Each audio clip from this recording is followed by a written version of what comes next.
¡Epa, compadre! ¡La hojilla! Estamos en la hojilla. Hojilla, ¿cómo es que dice la propaganda aquella, Nicolás? Hojilla raspapalante, que duran hasta que aguante. Mario, ¿qué tal? ¿Cómo está la hojilla hoy, chicos? Anoche te estábamos viendo. Fidel no se pierde la hojilla. Fidel no se pierde la hojilla. Prepárense. ¡Cuidado! Oye, cuidado. Bueno, yo además de cristiano, yo no soy solo cristiano. Yo soy un revolucionario y también soy marxista. Asumo el marxismo. Revolución es sentido del momento histórico. Es cambiar todo lo que debe ser cambiado. Es igualdad y libertad plena. No se trata de solo de hablarlo y proclamarlo, hay que construir el socialismo. Nuestro socialismo en el siglo XXI, en Venezuela, en el marco de América Latina y en el marco de los acontecimientos mundiales.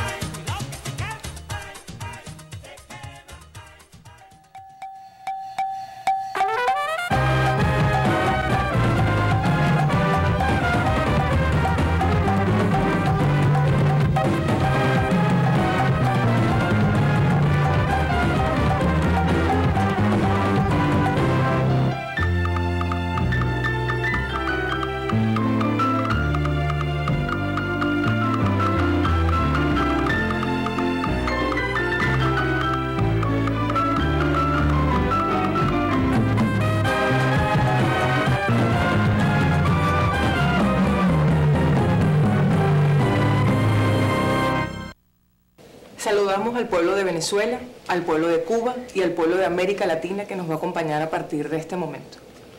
El comandante Fidel Castro, líder de la Revolución Cubana, líder continental, ha hecho algunas reflexiones y algunas advertencias sobre la posibilidad de un holocausto nuclear. Hoy tendremos la oportunidad de compartir sus planteamientos y sus propuestas.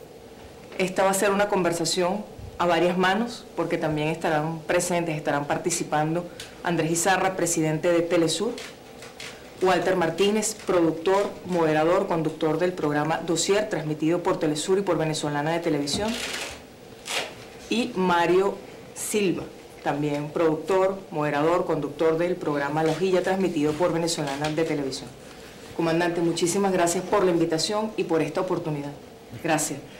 Comandante, usted ayer planteaba en la sesión especial del Parlamento cubano que usted quería persuadir al presidente de Estados Unidos, Barack Obama, para que no diera la orden que daría el inicio, daría el pie a una guerra nuclear. Porque usted piensa que Barack Obama escucharía la voz de un líder latinoamericano para evitar un conflicto mundial.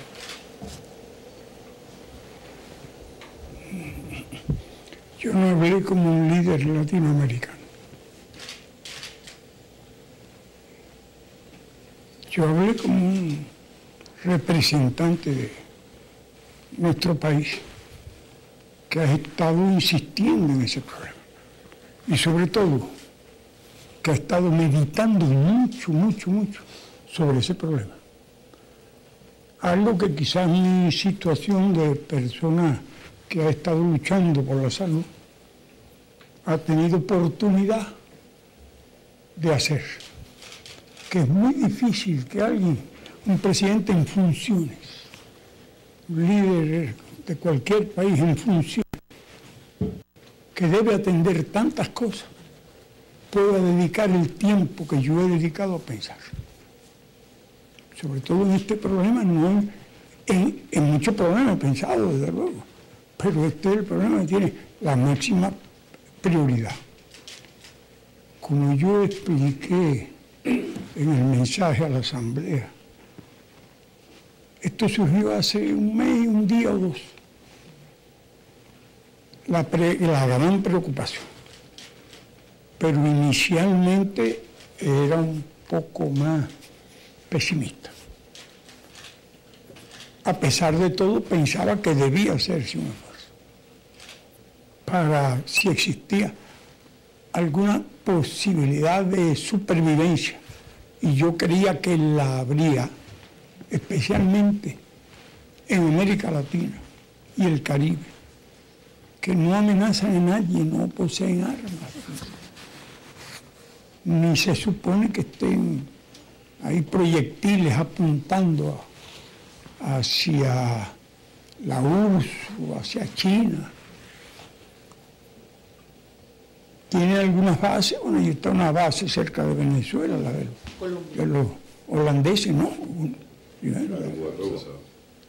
La de Colombia no tiene aviones, no tiene armas nucleares. Allí no hay un portaaviones parqueado ahí. Cuando vaya a Cartagena un portaaviones, bueno, puede correr un riesgo, pero creo que tiene que ser una casualidad en primer lugar. Y siempre habrá otros objetivos prioritarios. En ese caso hipotético, que yo veo muy real, desde luego, de guerra nuclear. No creo que haya otra zona del mundo con las mismas condiciones de poca peligrosidad como agresor que esta región del mundo. Comandante, Sí, dime. usted plantea que era menos optimista hace unas semanas y que ahora es de la posibilidad de que Obama no dé la orden. Yo te agradezco mucho que me interrumpas cada vez que quieras. Gracias. Sí, era más pesimista. Después de seguir pensando y llegué a una conclusión que, a mi juicio, es muy buena, es todo lo contrario. Vi la posibilidad de que se salvara la paz. Se evitara la guerra nuclear, además, que es lo importante, tú puedes salvar la paz hoy y dentro de un mes volver al peligro de guerra. Pero yo dije, ¿cuáles son los mecanismos mediante los cuales se desata esta guerra nuclear? Y entonces cuando comprendí que tiene que pasar por la decisión de un hombre, cuyo poder es muy relativo, porque es por muchas razones. Hay un enorme aparato militar, que es el sin el cual no puede existir el imperio. Ese aparato militar ha ido cambiando, allí y en Rusia. En un momento dado, hace decenas de años, y durante bastante tiempo, existía ese famoso maletín nuclear. Uno tiene derecho a preguntarse, bueno, ¿y para qué sirve ahora ese maletín nuclear? Se supone que el hombre razona bien, perfecto, es brillante, es inteligente, no enloqueció, no bebió ese día. Es un hombre austero, consagrado por entero, el que anda con su maletín, tirando una bombita, una respuesta aquí. Eso fue un tiempo. Y realmente no fue bien aprovechado. Por poco se equivoca. En los días de la crisis de octubre, sobre todo. Porque hay, desde luego, en estas circunstancias de Cuba, una experiencia. No es un grupo de aficionados que empiezan a hablar de problemas nucleares, sino hablamos de un país que estuvo a punto de ser blanco de no se sabe cuántas armas nucleares. Y estuvimos resignados, sin que por ello pretendamos ser más valientes que otros. Sencillamente era un sentimiento patriótico, un sentimiento de dignidad nacional, fortalecido por una idea revolucionaria, por una lucha dura en la cual habíamos puesto todas nuestras energías.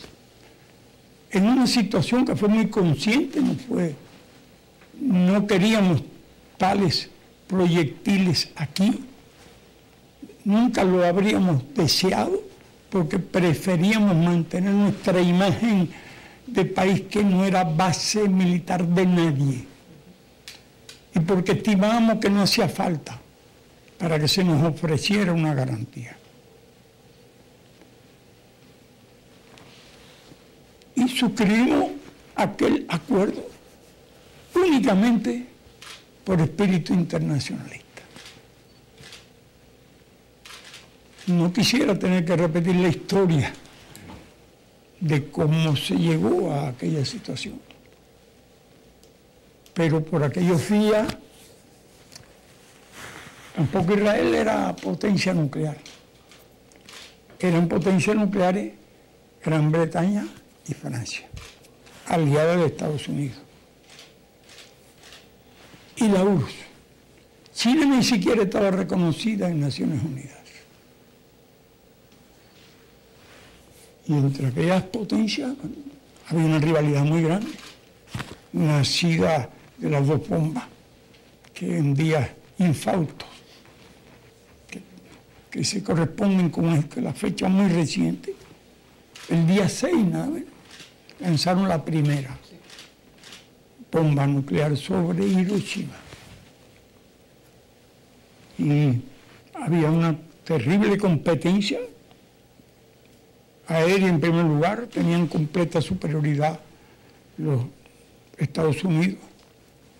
Coheteril en segundo lugar, tenían superioridad en eso los rusos, porque además el arma nuclear se volvió arma termonuclear, que multiplicó su potencial destructivo.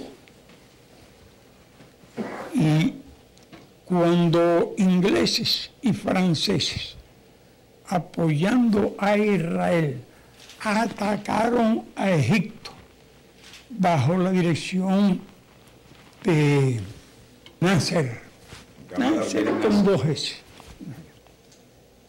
nacionalizó Suez. Los británicos y los ingleses, que habían sido los dueños de todo aquel territorio, no admitían. Francia había tenido nada más que el Líbano. Y el Reino Unido, Gran Bretaña, como quieran llamarlo, tenía todo lo demás, incluido Irak. Ustedes saben, bueno, la historia se conoce como los romanos expulsaron a los judíos, como le llamaban, y estuvieron 2000 años como consecuencia de las propias demandas, entre ellos de Rusia. Y una serie de factores históricos estaban buscando un hogar, pero en 2000 años y se había establecido otra población. Bueno, aquí la población que hay en nuestro país, desgraciadamente no es la indígena, es la española, que se estableció hace 500 años. Comandante, pero no nos ha dicho por qué es optimista ahora con respecto a Estados Unidos, a la posibilidad de que no se dé la orden para una bomba nuclear. Muy bien, me alegro mucho que me interrumpa. Fíjate, soy optimista por el mecanismo que te expliqué, de que un hombre tiene que tomar la decisión. Y ese hombre no es un Nixon, que era cínico, no es un ignorante terrible, como era Reagan. Bueno, no es un imbécil loco, como es el señor Bush. No era un hipócrita consumado como el padre de este caballero. Yo podría citarlos a casi todos. Tampoco era, desde luego, no era un Roosevelt, ni era un Carter, dos hombres muy diferentes, pero era uno mejor que los dos, en un sentido. En un sentido, no te voy a hablar de que en un sentido ético, sino en un sentido, bueno, vamos a llamarlo, un caso de excepción. Un hombre negro que llega a la presidencia de Estados Unidos, algo nunca visto ni previsto. Siempre se consideró que tenía que ser un blanco, inteligente. Los otros eran descendientes de esclavos, eran africanos, y por tanto, bueno, además tenían otras religiones, tenía que ser blanco y cristiano, sin excepción. Bueno, Obama es cristiano. pero de origen africano, de padre musulmán, de un pueblo que es musulmán. Y se han reunido una serie de características en este hombre. Es de origen negro y es de padres musulmanes y ha llegado a la presidencia de Estados Unidos como consecuencia de una crisis económica colosal, de una guerra estúpida en que no hacen más que llevar cadáveres de Irak, montones. Ya se sabe cómo fue aquella guerra, cómo se decidió, las mentiras, el hombre aquel en el portaaviones hablando de misión cumplida, todo eso lo conoce el mundo. Y entonces, en virtud de todos esos factores, llega a la presidencia. Si llega a estar otro, la variante era la primera que yo concebí. Pero al dar la casualidad de que estuviera este, dije, la variante puede ser la segunda. Porque ahora yo decía, hablaba del maletín nuclear. ¿Para qué sirve el maletín nuclear ahora? El maletín nuclear está de más. El hombre puede tomar la primera decisión. Nadie la podría tomar por él. Y es él el que la tiene que tomar. Pero es un hombre que indiscutiblemente no es un asesino.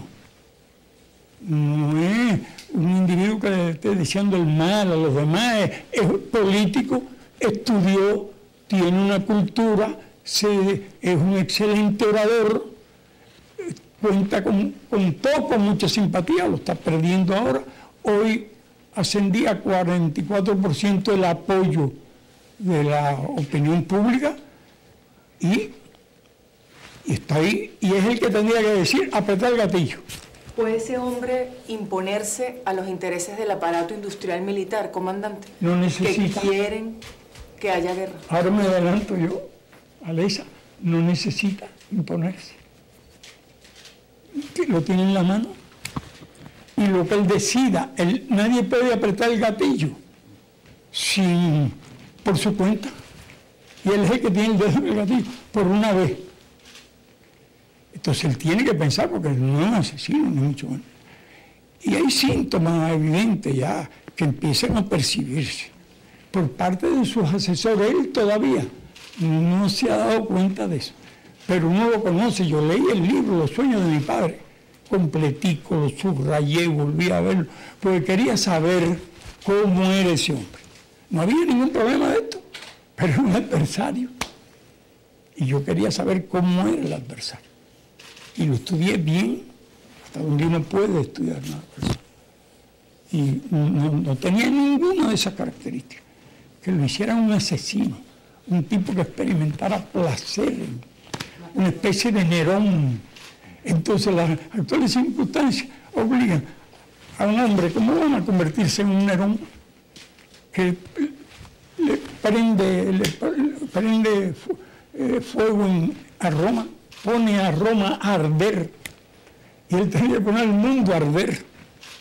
Tendría que decidir, en primer lugar, bueno, la muerte de cientos de millones de personas, son más, pero yo dije cientos, para no parecer exagerado. Y además, la primera orden es que mueren todos los tripulantes de los portaaviones, los hunden todos. No es por accidente que se hundió un submarino, los submarinos lo van a hundir, pero no van a tener que ir los rescate. Eso es, o los lleve o los recoja cuando salga a la superficie. Comandante, ahora, yo diría ahora hacia América Latina. Usted decía ahora que a no ser que se estacione un portaaviones en el área del Pacífico, supongo, o en el Caribe cerca de Colombia, para poder nutrir a las bases de mecanismos como para un ataque. Sin embargo, en Costa Rica tenemos a 7.000 marines estacionados y hay portaaviones y hay tropas allí, ¿no? Sí. ¿Podría ese conflicto girar hacia acá? ¿Podría irse hacia América Latina, caso específico, todos aquellos países en Latinoamérica, caso Venezuela, Ecuador, Bolivia, la misma Cuba? ¿Tú verás? ¿Volver qué? O sea, que podría girar ese conflicto hacia acá, no como guerra nuclear, pero sí como ataque a los países que están liberándose en América Latina. ¿Ataque con qué arma? Tienen 7.000 marines ahorita estacionados ¿Con en qué Costa arma? Rica. ¿Con qué arma? No, armas convencionales, no nucleares. No hay problema. Ok. La guerra se acaba antes de que llegue. La guerra se acaba antes. Lo que van a contar son los proyectiles nucleares que se lancen uno a otro. Ok, pero... ¿Para qué se va? ¿Qué sentido tendría que empezase una guerra para ocupar Brasil? Desaparece el poder, desaparece el orden, desaparece... Yo no le decía con armas nucleares hacia acá, sino que giraran el conflicto hacia Latinoamérica con armas convencionales, armas de... Pero eso lleva mucho tiempo. ¿Cuántos días lleva, Mario? Si lanzan un avión, ¿cuántas horas por rápido que vaya? Desembarcar, tomar posición, eso únicamente en la situación actual tiene algún sentido. ¿Tú te das cuenta? Allí se vuelve nuclear la guerra. Desaparecen todas las causas que originan las intervenciones que conocemos hasta ahora, Mario.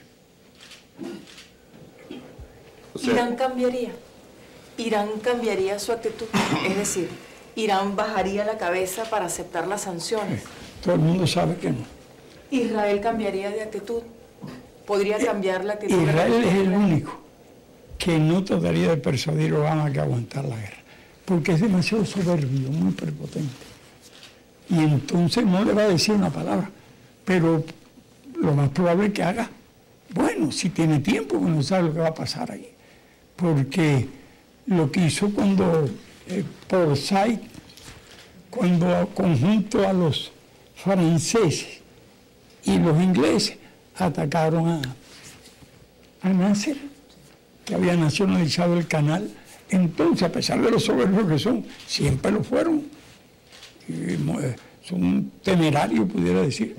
Son una gente, ya más de una vez lo hicieron, que una vez fue en la época de Ciro, creo que fue en el año 70 antes de Cristo que lo empezaron, que puso cerco a Jerusalén y expulsó a los judíos, como le llamaban. De modo que, sin embargo, cuando el incidente y Khrushchev amenazó con los cohetes, no dijo nada ni protestaron. Y habían destruido todos los aviones soviéticos en hilera.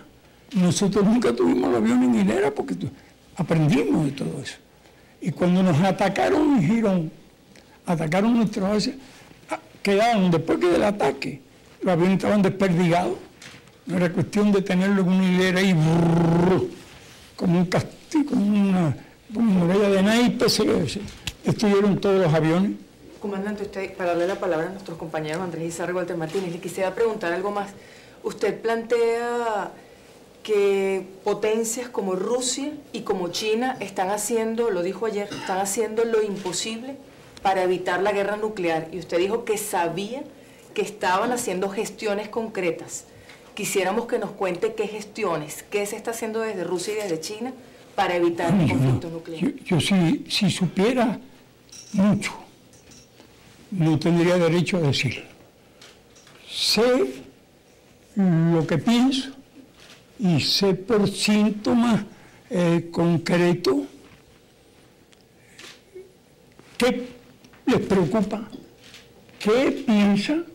Son gente que desean la paz más que nadie y están actuando. Mira, yo te voy a citar un ejemplo. Cuando se dice ahora que Rusia está sufriendo una catástrofe, nadie lo duda, porque es una realidad que la está sufriendo. Y están tomando un montón de medidas. Aquí no solo por lo que dice este sitio web, Caos en la Red, sino por cosas que sabemos en concreto de la situación allí, que tienen 50 grados de temperatura, que Moscú está en una situación, es irrespirable, que la consigna es abandonar Moscú a todo el que pueda abandonarlo, o no salir a la calle nadie. Y entonces dice, esta catástrofe nos recuerda las consecuencias del cambio climático que el autor del documental Home, Jean Arthur Bertrand, el más prestigioso especialista sobre el tema, mostró con el apoyo de los mejores especialistas del mundo en ese plan. Y nosotros sabemos, porque hemos ofrecido cooperación. ¿Qué cooperación podemos brindar? Bueno, tenemos brigadas médicas, si piden 100 médicos, sí, si piden 300, se lo podemos mandar. Porque afortunadamente nuestro país cuenta con esa gente que se han preparado a lo largo de muchos años. Y sabemos lo que desean, por ejemplo. Ellos desean, y han sacado documentales, el fuego de los aviones. Ellos desean que descansen, ir enviando por grupos a los pilotos y a los que están haciendo los mayores esfuerzos para que tengan un descanso cuando puedan y después irlos renovando. No les interesa, con toda razón, médico, es decir, nosotros lo ofrecemos. Ahora, como consecuencia de todo esto, nosotros sabemos todo lo que está pasando allí. Y resulta lógico lo que están haciendo. Pues imagínate que nosotros sepamos de cosas que piensan, de cosas que están haciendo, y es por ello que no tenemos necesidad de registrar los archivos de los líderes de esos países para saber lo que están haciendo, Alex. Es por eso que digo de esa forma. Y respondo a tu pregunta. Sí, bueno, ante el rol de Rusia en todo este asunto. Rusia ha sido, por su propia influencia sobre Irán, un país sobre que muchas de las tensiones o la posibilidad de diferirla ha pivotado en torno a la acción de Rusia. Sin embargo, ha públicamente manifestado, ha tenido posiciones en contra de Irán y la posesión de armas atómicas de parte de Irán, inclusive anunciando sanciones. ¿Cómo ve usted esto y cómo ve que puede ser el rol de Rusia ante esta posición un poco ambigua para disuadir un conflicto atómico? Nada es justo en el momento que un grupo de países tiene el arma nuclear y le prohíbe a los demás y no quieren que la tengan. Invoca una cosa muy importante, que no quieren que haya guerra nuclear, que no quieren que los demás posean armas nucleares, pero mientras sostienen esa posición, fabrican todas las que pueden, sin límite, al extremo que ya tienen entre las dos.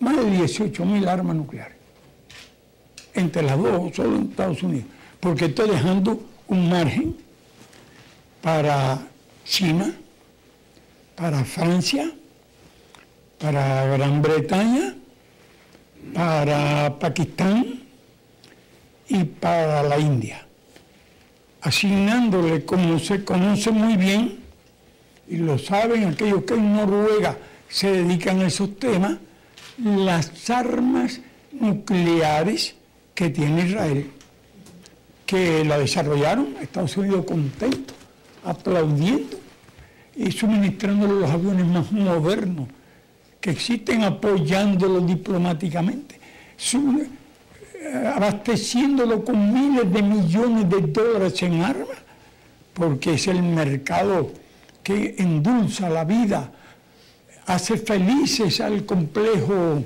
militar industrial que Eisenhower, inocentón, descubrió un día, cuando estaba próximo ya a abandonar la presidencia de la República. Muy inocente, pero preparó la invasioncita a Cuba, en Girón, y que no diga nada, juren todo el mundo que no va a decir una palabra. Bueno, todos esos papeles después lo publicaron, porque no pueden controlar ni siquiera los secretos. Ya están en una situación, otro elemento más, en que no pueden controlar los secretos. Fíjate que un muchacho de la inteligencia ha suministrado 240.000 documentos al grupo. Y ahora lo quieren que lo van a meter preso, que no pueden publicar eso, y ellos se ríen. Hoy mismo había un cable. ¿Cómo se llama el grupo ese? Wikileaks. Que sí, que lo van a publicar. Todo lo que saben lo van a publicar. y ellos, el Pentágono gritando, no es posible, puede hacer un daño. Ya no pueden controlar ni los secretos. Entonces, esa es la situación. Se le escapan del control todas las cosas que están haciendo. ¿Sabes? Mirando un poco a la región y dentro de este juego geopolítico, la situación entre Cuba y los Estados Unidos. Usted ha anunciado la próxima liberación de los 5. Quisiéramos saber un poco que ahonde usted en ese anuncio, si puede usted andar en ese anuncio y luego qué significaría. Poner nervioso a los compañeros. No te digo, váyate, quizá con un error de 72 horas. Es un margen, pero a uno no le gusta, se preocupan si uno dice algo de lo que va a pasar, pues pareciera que uno está haciendo papel de adivino o algo. Y no hay ninguna adivinanza en esto. Y por eso yo a la diputada le dije que una semana me parecía demasiado poco tiempo. Y diciembre me parecía mucho tiempo. Podíamos decirle muchísimo tiempo. Podíamos decirle, bueno, pues casi 3 veces alrededor del tiempo que se necesita. Ahora deduzcan ustedes de todo eso. ¿Qué significaría eso para la relación Cuba-Estados Unidos? ¿Podríamos entrar en una nueva etapa? ¿Pudiera ser un primer paso para el fin del bloqueo? No me preocupo por eso, yo estoy olvidado de eso. ¿Para qué? Únicamente, bueno, sí, venden algo, mientras valga algo. Pero esa no es tarea mía.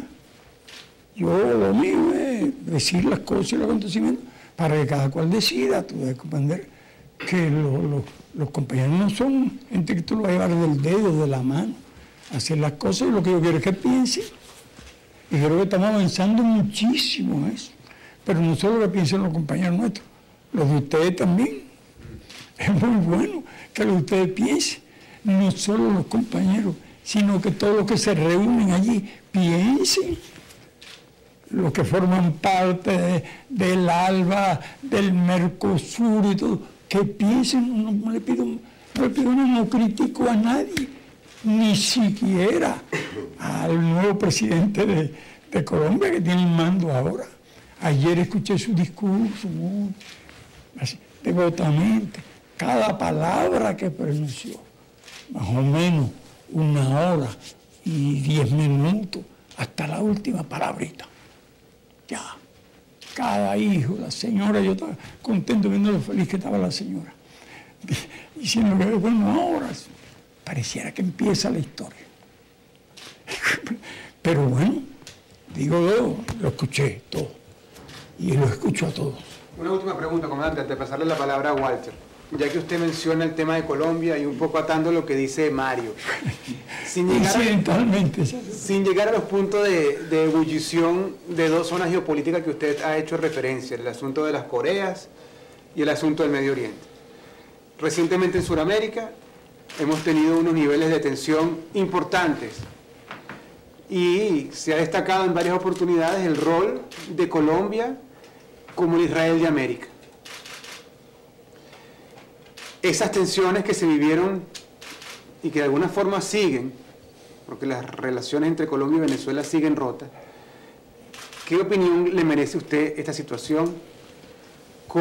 ¿Qué análisis hace usted de este rol que está cumpliendo Colombia y de estas tensiones que están surgiendo en Sudamérica a raíz de ese rol de un gobierno militarista, guerrerista que tenemos en la región? Yo opiné sobre todo eso. Lo escribí. Un libro sobre eso, inclusive. En las reflexiones, sin llegar al libro. El libro fue muy inicialmente. Me costó mucho más trabajo hacerlo todo, porque yo salí de una situación de mucha gravedad. No creí que iba a recuperarme. Bueno, entre otras cosas, para darte una idea, yo tuve casi que tener el accidente. Volver a escribir, casi aprender a escribir otra vez. Y cuando escribía, pues volvía, iba de una dedicatoria, casi no la podía hacer. Ya no era solo el brazo, como tú, yo estaba aprendiendo a escribir, sino que volvía a repetir, porque tenía el trauma, qué tiempo tuvo uno sin conocimiento. En fin, pero tuve que hacer grande esfuerzo. Y por aquellos días escribí y dije algunas cosas. Hice un poco la historia de Centroamérica, del movimiento revolucionario. Sí había tenido, me acordaba mucho de William Tarek, o Tarek, ¿cómo es? Tarek William Saab.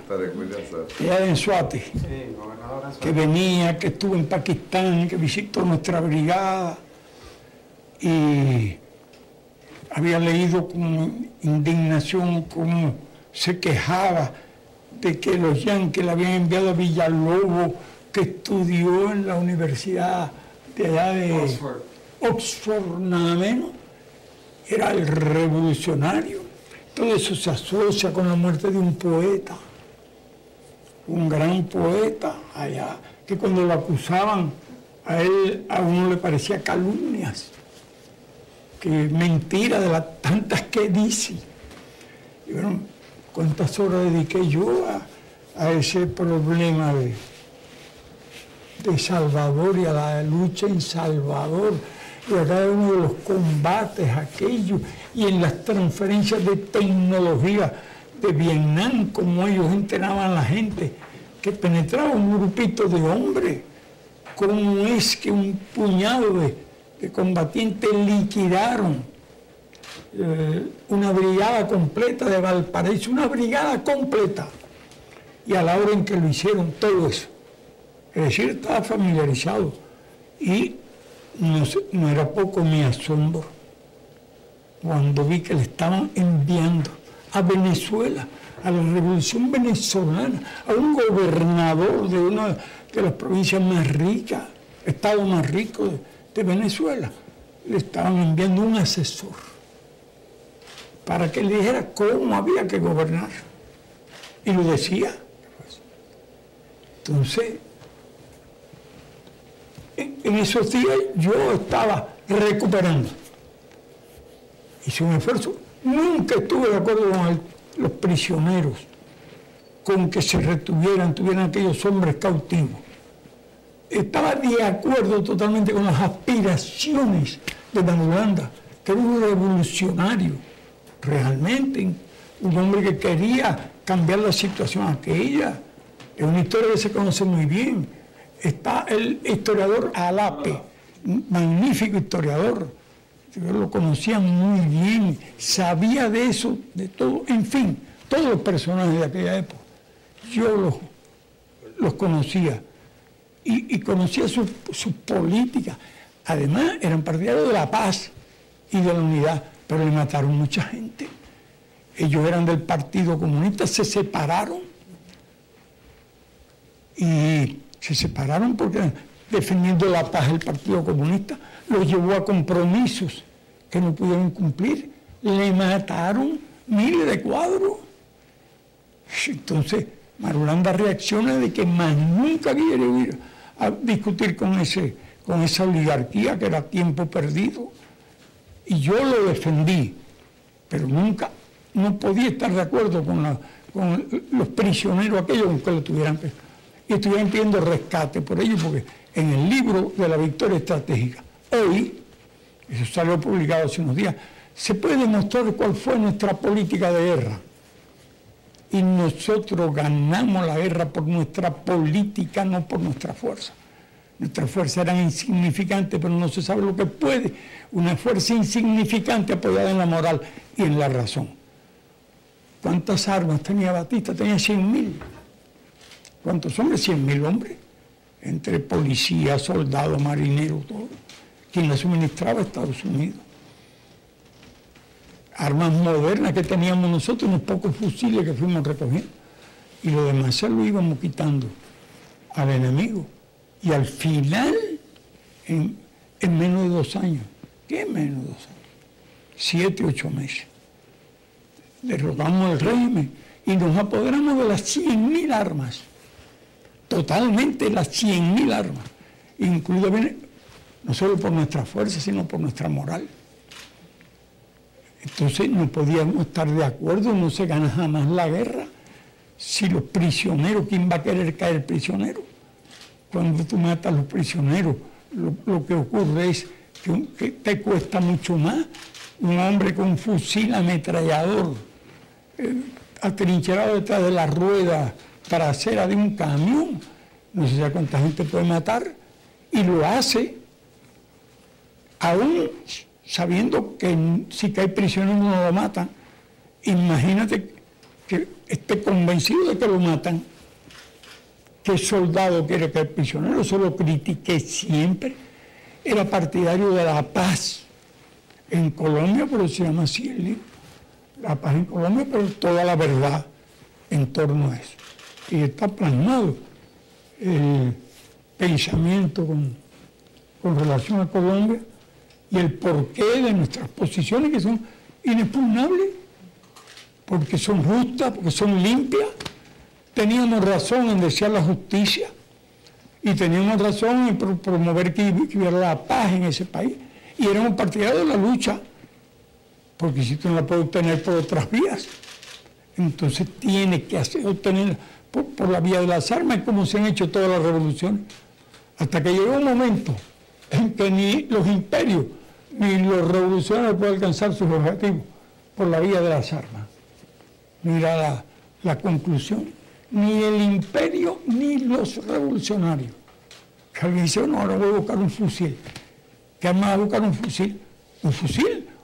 O una pequeña bomba nuclear. ¿Qué lo vas a buscar para? ¿Y qué vas a hacer? Matando. ¿Lo vas a conseguir? Son las ideas que yo digo, los conceptos. Si uno piensa con conceptos de antes, no saca esa conclusión. Comandante, ¿usted cree que hay alguna posibilidad de que Colombia ataque a Venezuela? No hay ni la más remota posibilidad de que Colombia ataque a Venezuela. ¿Por qué?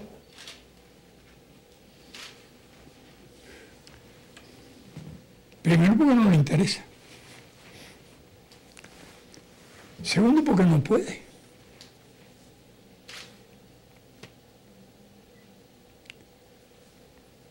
Tercero, porque no quiere. Cuarto, porque sabe que las consecuencias serían desastrosas. Yo creo que ya son 4 razones. Comandante, han estado flotando en este diálogo temas muy importantes. Hace pocos momentos usted hablaba de la crisis de Suez, que nos trae varias lecciones que podemos extrapolar, pero ya que acaba de hacer una referencia tan contundente, voy a remontarme al senador Paul Coverdell, el ponente fundamental del primer Plan Colombia.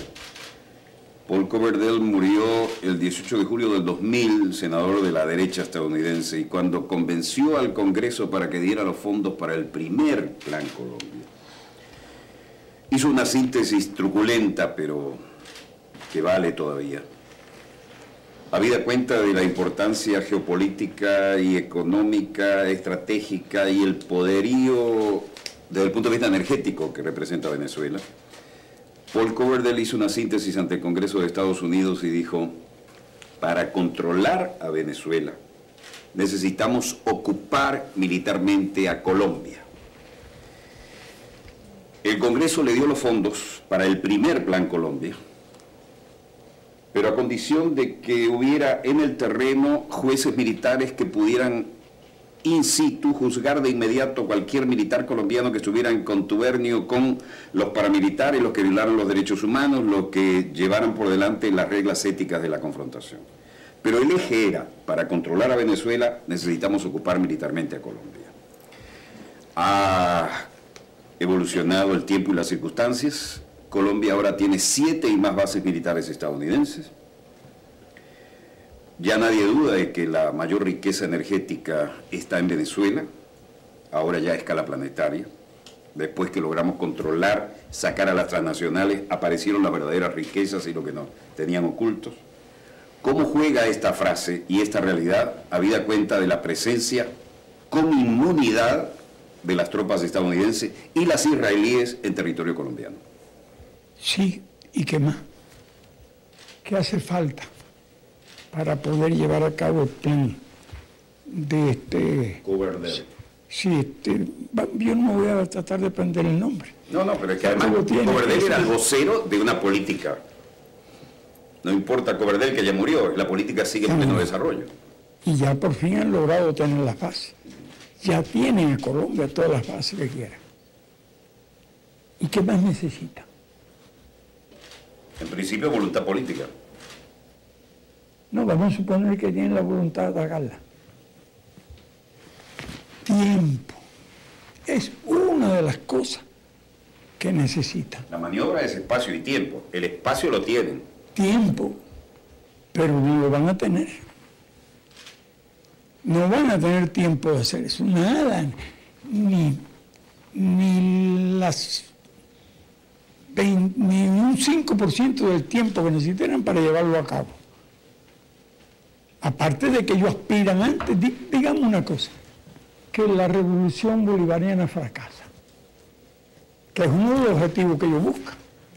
Ellos piensan en usar las armas como último recurso. ¿Cuál es la hora del último recurso? Después que hayan hecho todos los esfuerzos, como lo hicieron para derrocar al gobierno revolucionario en el 2003. 2002. Y agotarán ese expediente. Y cuando lo consigan, serán felices y vean qué inteligentes somos. Lo resuelto todo con los medios hemos usado la otra artillería, la publicidad, la mentira, y lo hemos puesto fuera de combate. Así que las posibilidades se reducen mucho. Y así era todo. Así invadieron Irak. Bueno, en otros tiempos que no existían esas armas, así ocuparon a Cuba y le impusieron la enmienda Pla y le impusieron esa base. Así han impuesto los cientos de bases militares que tienen en todo el mundo, en todos los continentes, unidas a la de sus predecesores, los ingleses, y sus suministradores ideológicos, los franceses, porque esta Francia es el resultado de aquella revolución tan justa, de la revolución burguesa, que evolucionó hasta ser hoy el imperio. De modo que todo está muy claro, muy explicado, es muy lógico. Y creo que las posiciones que nosotros sostenemos no se apartan en absoluto de esa lógica, Walter. Comandante, usted plantea, y también con base en la pregunta y el comentario que hacía Walter, ni el imperio ni la revolución van a lograr el poder por la vía de las armas que conocemos, es decir, la revolución armada o lo que le contestaba Walter ahora. ¿Cuáles son las armas ahora para hacer la revolución y cuáles son las armas del imperio? Divulgar la realidad de lo que va a ocurrir. Y te voy a decir por qué. La comunicación es la arma. Bueno, yo creo que ustedes tienen armas nucleares en la mano. Ideológica. Y si ganan esa batalla habrán derrocado el régimen y no harán falta las revoluciones. ¿Qué te parece? Me parece increíble. Bueno, es así. Solamente la batalla la vamos a agarrar, tomando Sí, las palabras de ¿la tienen Walter, ustedes? en el terreno de la comunicación, Bueno, de la transmisión, de la transmisión. de una idea, porque ayudarán a que nuestro hombre no se equivoque. Si usted me permite, hace tiempo que desarrollamos una teoría que era, hay dos teatros de operaciones. El teatro real, sea militar, crisis política, crisis gerencial, y un teatro paralelo o alternativo, que es la versión de esto en los medios de comunicación. Y en un mundo interconectado vía satélite, donde la información es parte de toda estrategia, uno puede estar perdiendo en el teatro de operaciones, pero si logra convencer de que está ganando, al menos ganará tiempo. Y si está ganando, pero no lo sabe vender en el teatro de la comunicación, es como si no ganara. Es por ahí que viene lo que usted nos acaba de decir, del poder de la comunicación en un mundo interconectado vía satélite y en tiempo real. El poder de la comunicación estuvo en manos del imperio. y usó y abusó de ese poder. Y al fin y al cabo hoy todo lo que ocurre en el mundo es producto de eso. Por todos los medios han fabricado el poder que tienen y pretendían conservarlo, pero no pudieron. Así que tienen que resignarse ahora. ¿Quién? ¿El imperio o nosotros? ¿Quién? ¿Quién debe resignarse? Tú sabes bien que es el imperio. El imperio, el que debe resignarse. O sea, Wikileaks se convierte en algo así como una guerrilla, años 60, Wikileaks. Habrá que hacerle una estatua. A Wikileaks. Comandante, usted también... Hay que hacer unas cuantas estatuas, ¿no? ¿A quién más le haría las estatuas en este momento? Bueno, a ustedes. No pueden subestimar. Fíjense que ustedes han estado martillando todos los días. Además, ustedes han estado apoyando la revolución. Y esa es una revolución que ha conmovido el hemisferio. Y para nosotros significó mucho. En los momentos más difíciles del periodo especial, de donde vino una ayuda que le ahorró enorme sacrificio a nuestro pueblo, que ya por lo menos casi 50 años luchando. Y cuando estos querían que lo tenían todo, estaba el señor Bush ya a punto de nombrar, ya creo que tenía un gobernador para... Y ustedes han apuntalado todo eso. No merecen una estatua. Dígame. Y todos los medios ahí en manos de quienes estaban, de la contrarrevolución, y quienes fueron los que defendieron la idea revolucionaria. Ustedes. Así que no exagero. Ni es un elogio que yo estoy fabricando aquí para usted. Usted habla de ideas nuevas. Entender el mundo de otra manera, no como lo hemos entendido las revolucionarias y los revolucionarios hasta ahora. ¿En qué nos equivocamos cuando analizamos el mundo con las viejas ideas? ¿Y cuáles son esas ideas nuevas, esas nuevas herramientas para el análisis? Yo creo que eran correctas las ideas. Las ideas no eran incorrectas. Lo que ya hoy se quedaron como ideas de otra época. ¿Y cuáles son las ideas de esta época entonces?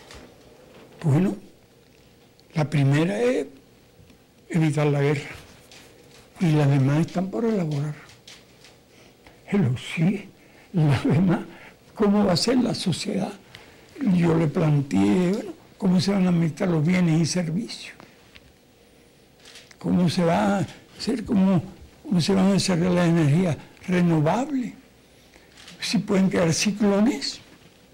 Caramba, por aquí tengo algo. El proyecto Tal vez. ARP. Ustedes verán. Pero, comandante, son esos temas sobre los cuales hay que pensar. El ambiente, la ecología, nuevas formas de hacer Nueva política. sociedad. Estas son las nuevas ideas que usted dice, bueno, las ideas de antes eran correctas, pero hay que incorporar otros elementos. La ecología es un elemento, es una preocupación central que usted ha expresado. Sí.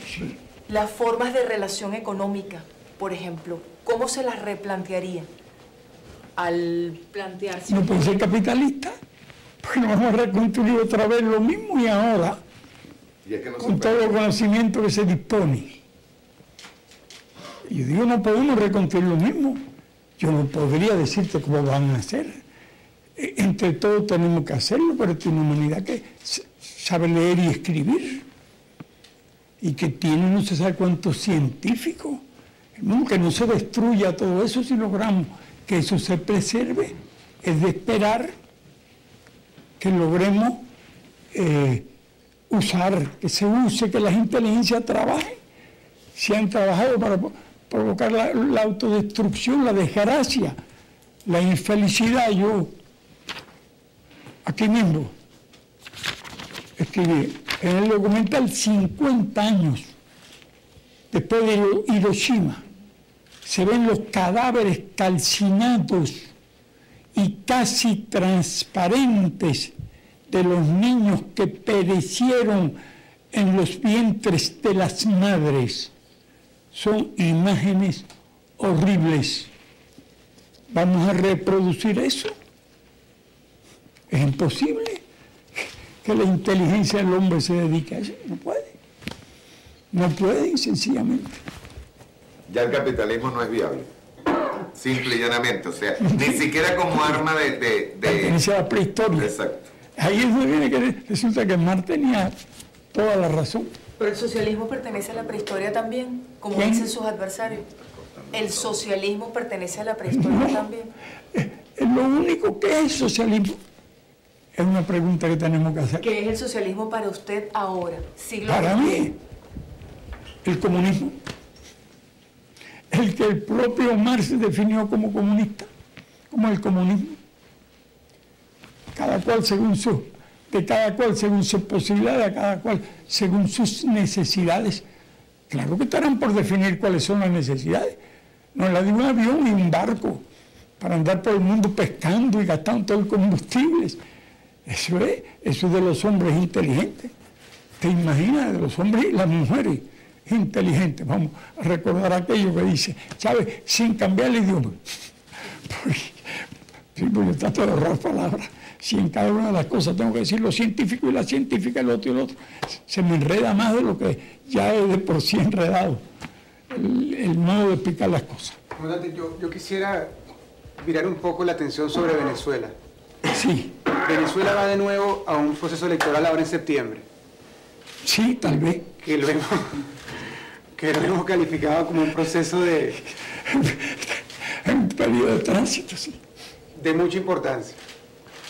Es de prever que la oposición regrese al Parlamento con alguna representación. Y eso ya de por sí va a ser un evento político que va a obligar a la revolución a entrar a una nueva etapa. Usted que ha sido tan estudioso de la revolución bolivariana, que ha sido un faro para la revolución bolivariana en muchas de las decisiones y el ejemplo que Cuba revolucionaria representa para nosotros. Esta fase que entra Venezuela en el periodo electoral, ¿cómo lo ve usted? ¿Qué análisis hace usted? ¿Qué recomendaciones puede hacer usted a la dirigencia de la revolución y al pueblo venezolano sobre este proceso? Te voy a responder. De lo que dije hace un minuto, un segundo, pudiera parecer una crítica a lo que están haciendo en Venezuela. Y realmente no lo es.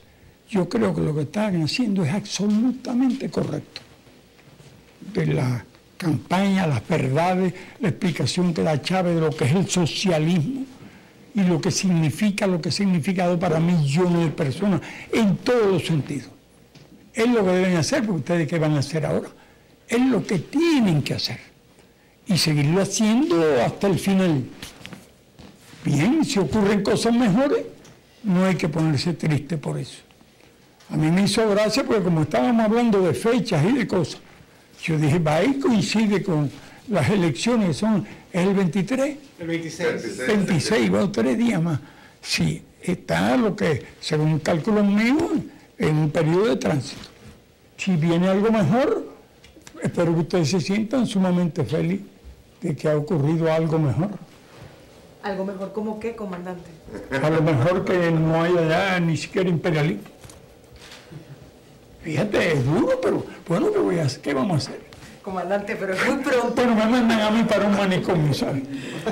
Búsqueme un lugarcito. Es muy pronto, comandante, para decir que el imperialismo se va a caer en menos de un mes. Bueno, pero ¿y qué debo decir? ¿Que va a durar un siglo? ¿Que va a durar 10 años? ¿Que no va a haber guerra? ¿Qué yo voy a decir? Porque se supone que el plazo que estableció la resolución del Consejo de Seguridad vence el 7 de septiembre, como 19 días creo que antes de las elecciones que ustedes tienen anunciadas. Para que haya elecciones primero no tiene que haber guerra. Y si no hay guerra, ¿qué pasa? Vanessa, no te eches tú la culpa, échamela a mí, por favor. Yo es lo que afirmo, pero no es un caprichoso, es un hilo de pensamiento. Comandante, usted nos planteaba con mucha exactitud un escenario probable de esta situación que parece estar en cuenta regresiva con respecto a un posible conflicto con Irán. Y con mucha precisión usted decía, en el momento en que intenten detener un buque iraní para inspeccionarlo, Irán no va a permitir eso. Y ahí puede generarse el casus belli. Y centenares de misiles van a caer sobre la flota estadounidense. Usted también dijo, los iraníes más cercanos que nosotros a la idea de la muerte. Yo avalo eso por mi limitada experiencia cuando cubrí un tiempo la guerra entre Irak e Irán. Y aquello llegó a un momento de estancamiento porque Saddam Hussein podía matar, voy a ser groseramente hipotético, 10.000 iraníes y le mandaban 20. Le mandaban 20 y los mataba, le mandaban 40. Y usted, creo que fue usted mismo quien dijo que eran capaces de limpiar los campos de minas caminando sobre las minas para que los otros pudieran venir a combatir. En ese escenario, parecería que es inevitable una confrontación en esas latitudes. ¿Cuál es su punto de vista? ¿Tú estuviste allí? Estuve cuando la guerra entre Irak e Irán. Recorrí desde Chat el Arab hasta la frontera turca donde están los kurdos. ¿Viste eso? Llegó un momento que se estancó porque ya Saddam Hussein no tenía más nada que lanzarle y ellos no se replegaban. La refinería de Abadán estaba ardiendo, Chat el Arab. Se estancó, llegó a una posición de cierta quietud en el Frente Sur. Ya no había más nada que ofrecer para decidir la balanza desde el punto de vista estratégico. ¿Te acuerdas que todo el mundo competía por venderle armas? Sí, señor. A Irak. Todo el mundo. Sí, señor. Que los ingleses vendieron el acero. Sí, señor. Los soviéticos vendieron todos los proyectiles, aquellos que alargaron, Saddam alargó. En fin, el gran negocio de las armas. Yo discutí no con los iraníes, discutí con los sirios. Estaba el canciller aquí en una reunión y yo decía, no debieran cruzar la frontera. Y el sirio decía que sí, porque los soviéticos cuando lo invadieron no se detuvieron en la frontera, siguieron hasta Berlín.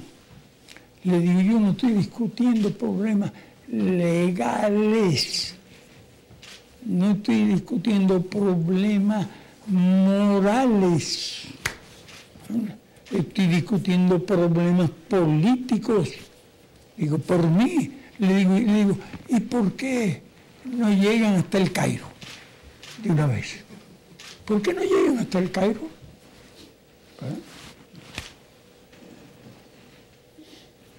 Los iraníes le quitamos nosotros a Irak, que le habíamos designado para presidente de la próxima cumbre del no alineado, que iba a ser, bueno, no se sabía dónde iba a ser.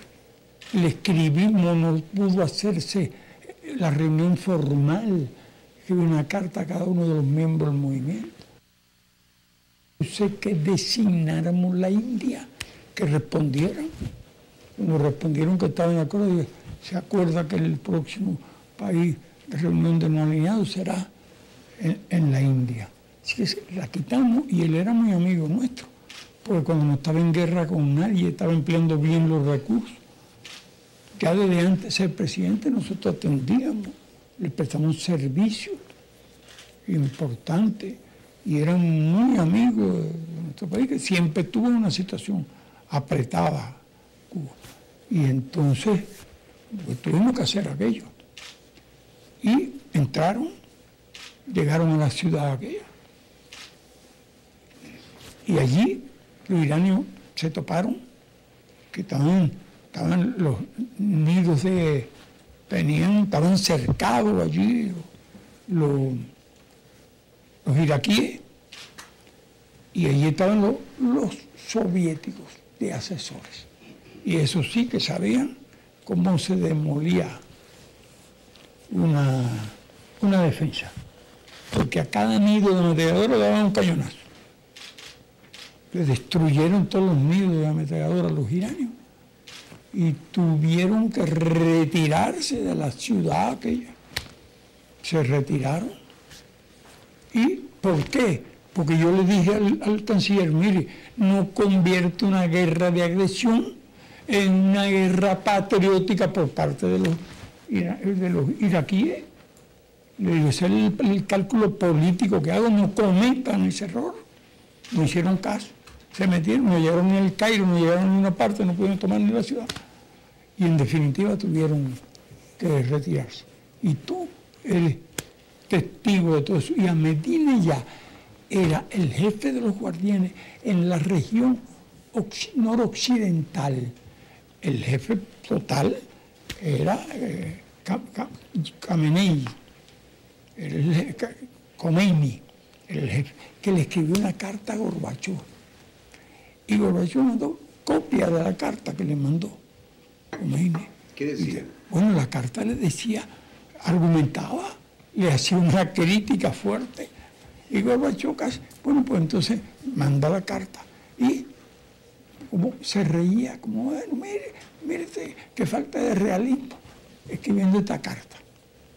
Yo le daba la razón en el fondo a Khomeini, porque tenía toda la razón del mundo en la crítica que le hacía.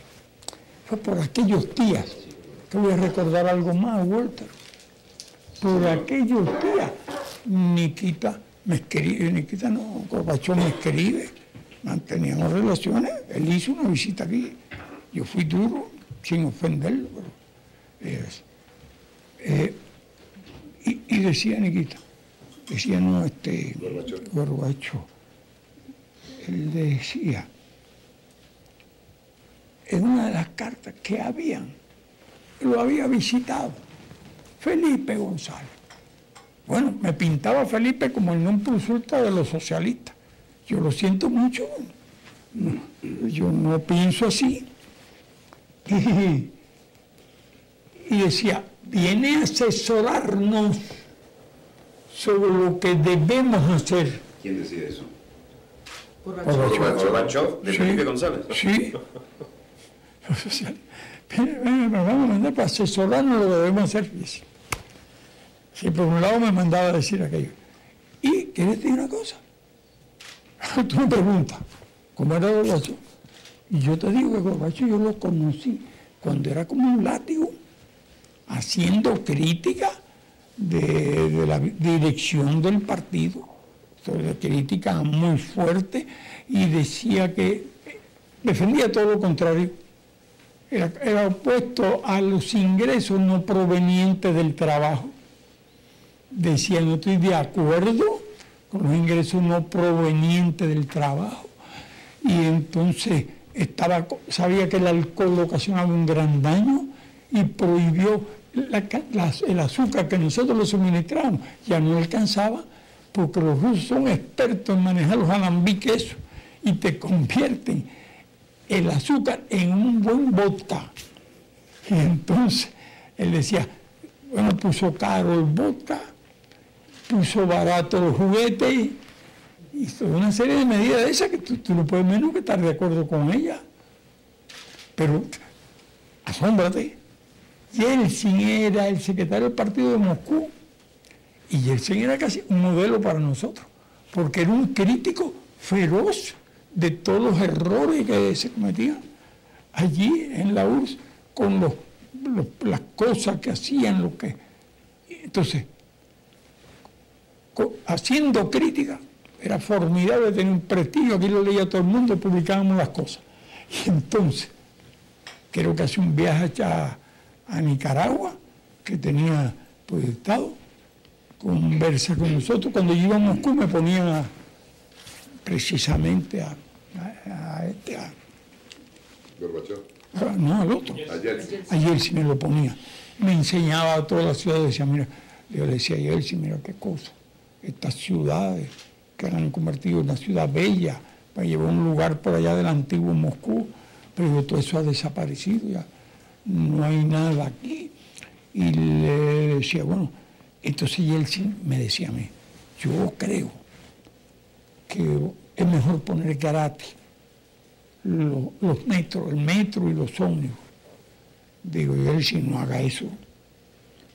No haga eso porque tú pones algo gratis y el número de personas que se van a montar en estos metros y en estos ómnibus se van a duplicar y no va a alcanzar nada. No hagas eso. Y él empeñado en toda esa cosa. Así que era un modelo de comunista. Al extremo que yo tenía que aconsejarle que no fuera tan extremista. A mí que me han acusado tanto de extremismo, tenía que estar aconsejando. Mira lo que hicieron toda esa gente. Tanto Gorbachov tomó su responsabilidad y después Yeltsin.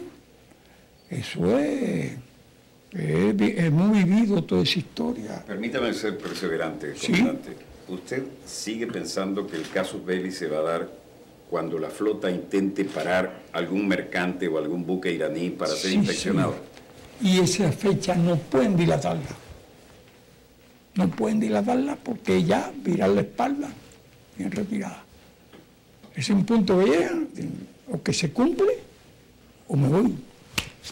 Si se cumple la guerra, si se va la derrota.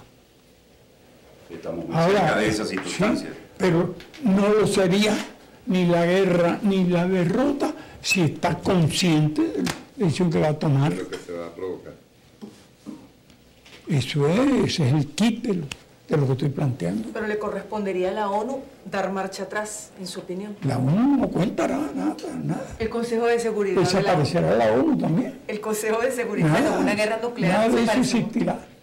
Si no existen las armas, ¿para qué sirven todos esos aparatos? ¿Le corresponderá al Consejo de Seguridad de la ONU dar marcha atrás? Bueno, ya nadie sabe quién va a decir una palabra. Empezaron los hombres en el mundo, ¿no? Bueno, va a ser así. Que es de fantasía, pero es así. Pero usted se mueve entre el optimismo y el pesimismo con respecto a este escenario que todo le plantea Walter. Todo depende de Obama. De nosotros que los persuadamos. Con estos mensajes que usted está enviando. Bueno, haciendo que el máximo de personas en el mundo participen de este punto de vista y él se sienta fortalecido, que va a hacer el bien y no una cosa horrible. Ustedes se imaginan a Obama consciente decidiendo la muerte de cientos de millones de personas, que los niños aparezcan calcinados en los vientres de las madres. Ustedes conciben que un hombre pueda realmente con elemental sentido humano hacer eso. Pero hay muchos sectores empujándolo en esa dirección. Y que son todos esos sectores al lado del mundo. Y si esos sectores tampoco quieren morir, ni quieren que mueran su familia, ni quieren que mueran sus hijos. Esa es la realidad. Permítame una extrapolación. También esos sectores, en el caso de los sectores poderosos económicos, no querrían perder su influencia. Sí, pero la bolsa o la vida. Exacto. Prefiero la bolsa. Prefiero la bolsa. Usted habló de la campaña de Suez.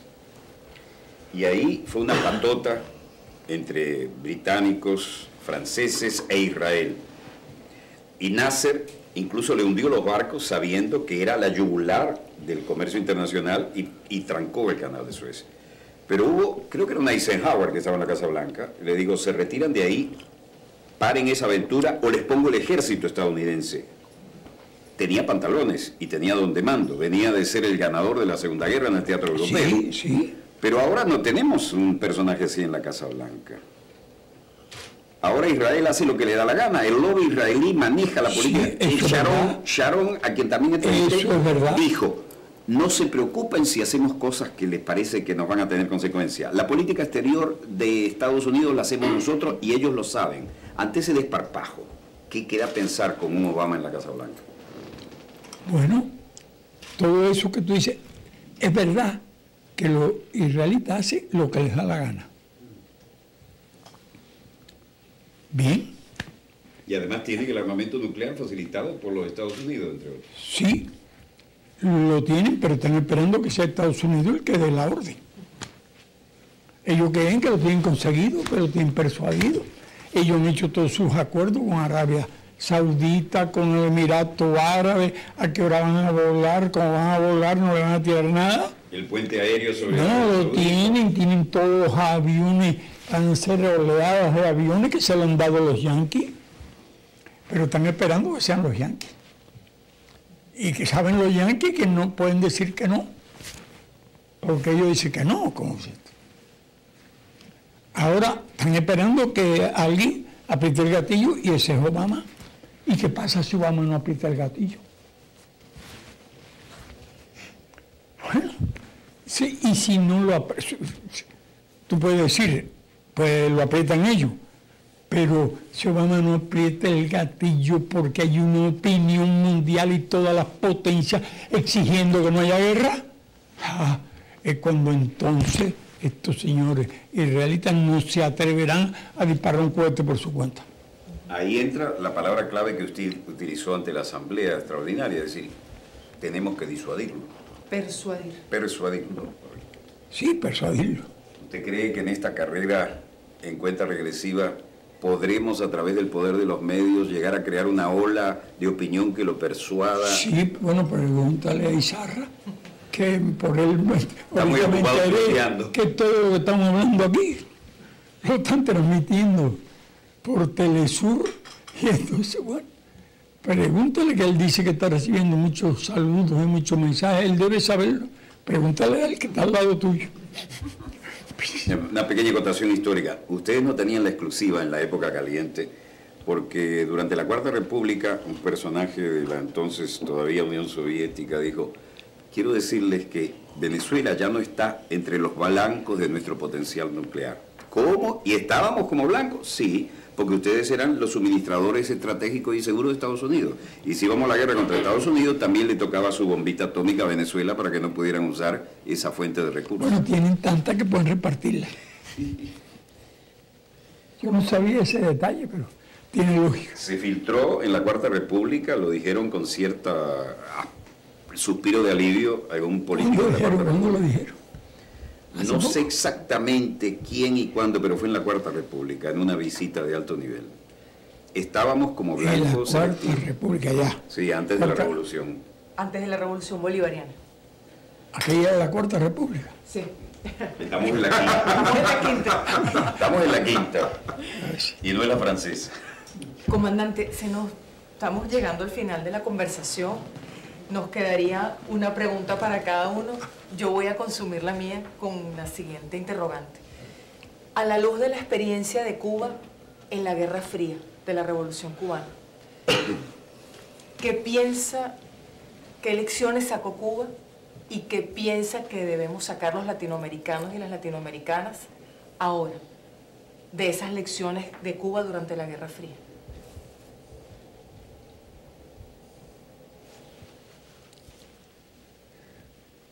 La lección de Cuba en la Guerra Fría. Bueno, de la Guerra Fría nos tocó soportar el bloqueo y sufrir todas las consecuencias, pero también se pudo demostrar que era posible resistir.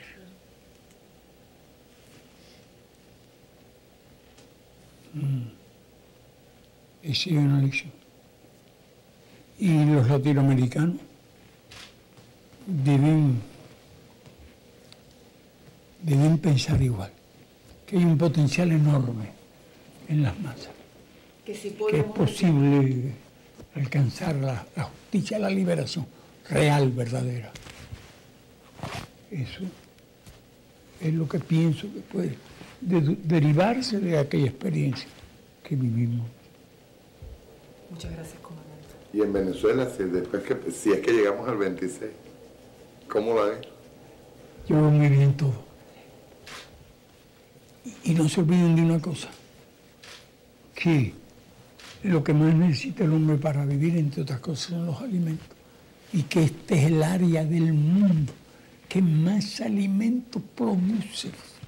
Si Estados Unidos produce para 2.000 millones de personas, América Latina tiene un potencial para producir alimentos para 8.000 millones, por lo menos.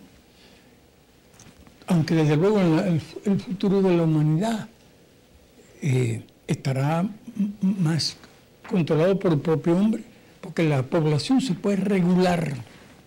Yo un día me puse a sacar todas las cuentas de un número de personas, cuánto pueden llegar a ser, y donde ya se para y hasta incluso puede reducirse el número de personas. No debe haber más habitantes en el planeta nacido que los que puede sostener el planeta. Eso tiene un límite. ¿Malthusiano? ¿Cómo? No, de ninguna manera. Malthus es culpable en cierta... Bueno, el otro, ¿cómo fue el otro? Malthus dijo que el hombre no iba a poder sostenerse. No tiene nada que ver con Malthus. Si coincido en algo, es una casualidad y no en un mundo de propiedad privada, en un mundo nacionalista, no es un mundo de imperio, ni mucho más. Es un mundo totalmente diferente. Pero es una verdad que el planeta no puede tener más habitantes que lo que pueda sostener el planeta sin destruirlo. Es finito. Eso es una verdad. Yo no sé quién puede haber dicho. El eje geopolítico se desplaza hacia el lejano oriente. Entonces, China, 1.300 millones y creciendo de habitantes. India, 1.160 millones y creciendo. ¿Y por qué tiene 1.300 China ahora? Y no tiene 3.000. Cuando estuve allá en el 85 y hablaban de Larga Marcha 3 como un sueño, ahora están pensando en poner un chino en la luna, dijeron un solo hijo por pareja. Ah, bueno, por eso. ¿Y qué decía Mao? ¿En qué creía?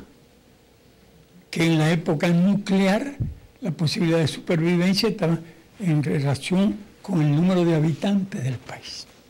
Entonces, si no establecen eso, hoy estarían aproximándose a los chinos a 3.000 millones.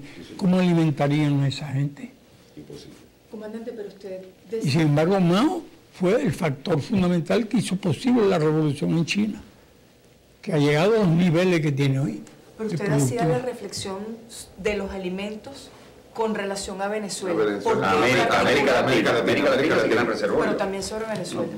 Sí, Venezuela es un lugar ideal y es lo que está haciendo el gobierno. Está tratando de producir todos los vegetales. Allí no hay ciclones que van a echar por tierra, a no ser que los yanquis inventaran. O aquí mismo, en esa página web, habla que los yanquis están desarrollando la forma de influir. Y aquí hay nada más que una frase. Meteorológica. Una sola cosa que debe... El campo de antenas que tienen en Alaska, el proyecto HARP. Tienen campo de antena y están convencidos que puedan producir ciclones, lluvias, todo. En eso están. ¿Usted considera eso una posibilidad real o ciencia ficción? No, eso no es ciencia ficción. Eso es ciencia real. Aunque hay personas que piensan que es ciencia ficción, efectivamente. ¿Qué pasa? Ya incluso están usando eso. Tú sabes que en este momento los chinos han dicho que no pueden exportar más arroz. ¿A qué precio van a adquirir los alimentos para un país que los importa? Rusia acaba de prohibir la exportación de grano. Rusia acaba de prohibir, y a nosotros nos dijo que mantendrá los compromisos que tiene. ¿Qué le parece? Solidario. Que mantiene con Cuba los compromisos que ha suscrito de abastecimiento a pesar de todo eso y a pesar de la catástrofe. Y entonces... Lo que pasa es que fue el tema del proyecto ARPA fue ridiculizado por los medios de comunicación norteamericanos para que no se profundizara sobre eso y sobre la información que se debe tener sobre el proyecto ARPA. Aquí dice Rian Novosti en su reporte de los hallazgos del doctor Al-Shef, también señala que los Estados Unidos están ciertamente explorando las posibilidades de controlar el clima en varias regiones del mundo.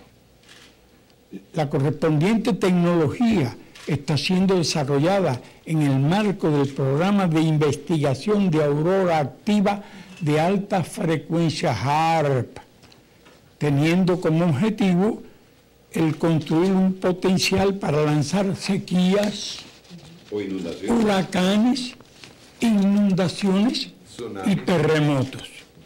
Desde el punto de vista militar, se supone que el HARP creará un nuevo tipo de armas de destrucción masiva y un instrumento de política expansionista que puede usarse para desestabilizar selectivamente los sistemas del medio ambiente y agrícolas de países objetivos. Están desarrollando otra arma todavía. Pero, Peor. comandante, si no hay guerra nuclear, la guerra climática... Bueno, y otra, van a seguir inventando. También inventaron la guerra no nuclear de los proyectiles esos que suben y caen a 25.000 kilómetros de velocidad. Pero sí, no. Entonces, dice, esto no lo publica Granma, yo decía, lo publica Ria Novosti. Esto lo tenía yo, lo llevé ayer a la asamblea. No, dice, el autor concluye su artículo diciendo: estamos asistiendo a una guerra climática encubierta, un preludio de lo que puede ser el escenario de una futura guerra mundial que acabaría con un balance en pérdidas humanas y medioambientales sin parangón en la historia de la humanidad. Entonces, ¿qué? Y por eso ya todos los inventos son tales que no pueden usarse. Ahora dice, yo escribo, informes fidedignos llegados de Rusia narran la magnitud de la tragedia climática que sufrió ese hermano país. La situación objetiva es de una magnitud, esto está escrito también por el, no por RIA, no por la agencia, sino por el otro.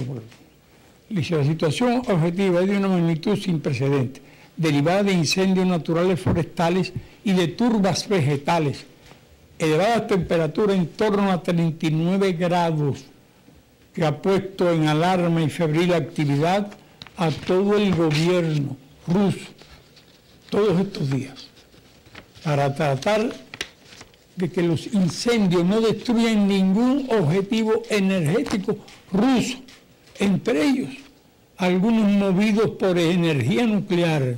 Se nos informa.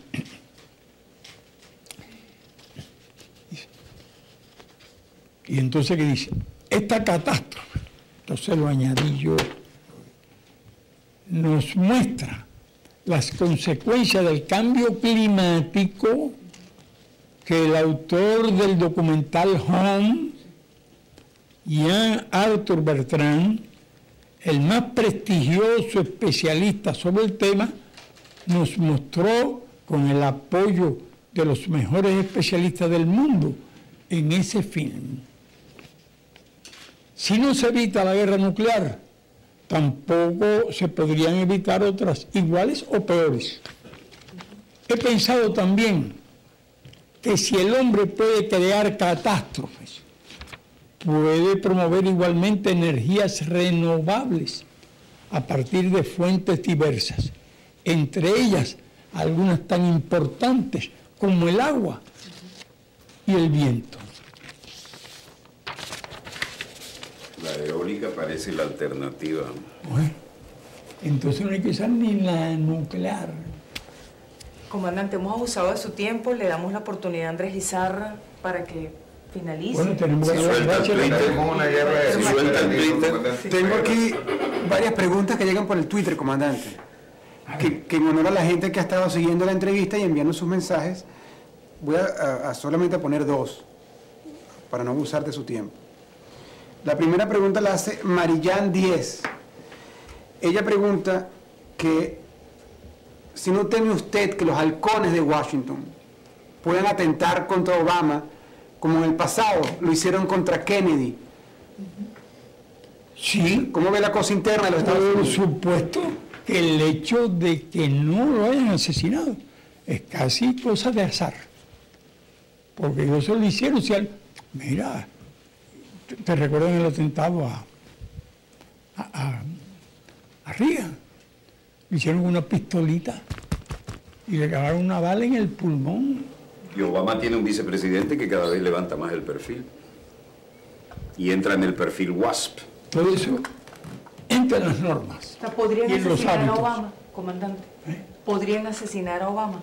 Sí, pero no creo que lo vayan a hacer ahora. De todas formas, mejor que se cuide. Que no confíe. porque pueden ocurrir cosas absurdas, irracionales. No, él sabe cuidarse. Él toma todas las medidas, se cuida, y la gente que tienen seleccionada para cuidarlo son profesionales de verdad. A eso no lo soborna nadie, están ya hechos para eso, están programados para eso. ¿Usted cómo lo sabe? Bueno, como lo sabes tú también. El vicepresidente Biden está preparado al bate. Aquí recuerdo Johnson. Enriquecido. A ver, vamos a ver. Hay un tuitero llamado Enriquecido que pregunta que cuándo va usted a visitar Venezuela. Y que en este momento está Chávez. ¿Qué falta algo allí yo? Y me piden que le diga que en este momento en el Aló Presidente está el presidente Chávez leyendo de su libro, del libro que usted lo envió. Sí, se lo envié y le puse muy fraternalmente. Y el mismo día que se lo envié al embajador nuestro, se fue el 5. Yo supongo que nos iremos de aquí cada uno con un ejemplar bajo el brazo, ¿no? Comandante, pero no respondió. ¿Cuándo va para Venezuela? Bueno, no es una tarea que me haya planteado, ni creo que sea imprescindible. Es mejor que, igual que ustedes, me dedique a oírle ustedes desde aquí. Sobre el libro, ¿cuándo viene la tercera parte de la historia? Ya está la primera, está lista la segunda. La segunda está hecha ya casi. Ya está lista. Como lo expliqué ayer. Ya casi no tengo que tocar nada. He hecho ya los enlaces, las explicaciones. Fíjate, un hombre dedicado a eso rinde más, no tiene otras obligaciones. Y entonces está muy adelantado y pienso eso. No, y también, bueno, yo le prometí a la Asamblea que no volveríamos a ver. Hay tiempo para todo eso. Hay mucho tiempo por delante. Pizarra. Se lo puedes decir a tus lectores. Y el problema mío, mira, yo tengo realmente que reunirme con algún físico para que me explique el concepto del tiempo. Porque es que yo no lo entiendo. Tal como lo dije ahí, que es el tiempo. Mire, caramba, una cosa que subrayé sobre el tiempo. Bueno, aquí hay uno en que hablo de la catástrofe, ese otro pedacito de lo de ayer, en que digo, la evolución comenzó en la Tierra con los primeros gérmenes de vida. Eso es conocido por todos y por los teólogos. Eso no les quita a ellos espacio para tratar de buscar interpretaciones. Pero hasta la noción del tiempo desaparece. ¿Qué es el tiempo? Y yo digo, porque el tiempo es una invención del hombre. Es el espacio que media entre sucesos diferentes. Así se inventó el tiempo. Pero ¿cuándo empezó el tiempo? Habría que explicarse eso. Es todo muy complicado. Y yo realmente quisiera conversar con un físico que me explique qué es el tiempo. Porque no es lo que a mí se me ha ocurrido. Y tengo esas grandes dudas. Y espero que me ayuden. A ver si ustedes lo ayudan. Podemos decir que en televisión el tiempo es realmente perentorio. Y esto está tocando a su fin, con el permiso de la compañera. Bien, pero para dolor mío. Comandante, muchísimas gracias de verdad por esta oportunidad. Nos sumamos como venezolanas y venezolanos a su llamado a la paz y a esta persuasión al presidente de Estados Unidos, Barack Obama. Gracias, comandante. De verdad, muchísimas gracias. Despedimos esta conversación con el comandante, el líder de la Revolución Cubana, y sigue demostrando todos los días que es el líder no solamente de América Latina, sino de todo el mundo. Comandante, muchísimas gracias. Nos despedimos. Mario Silva, Andrés Guizarra, Walter Martínez y Vanessa Davis. Gracias a Telesur, gracias a la televisión cubana, gracias también a Venezolana de Televisión. Hasta una próxima oportunidad. Prepárense. ¡Cuidado! ¡Cuidado! Bueno, yo además de cristiano, yo no soy solo cristiano. Yo soy un revolucionario y también soy marxista. Asumo el marxismo. Revolución es sentido del momento histórico. Es cambiar todo lo que debe ser cambiado. Es igualdad y libertad plena. No se trata de solo de hablarlo y proclamarlo, hay que construir el socialismo.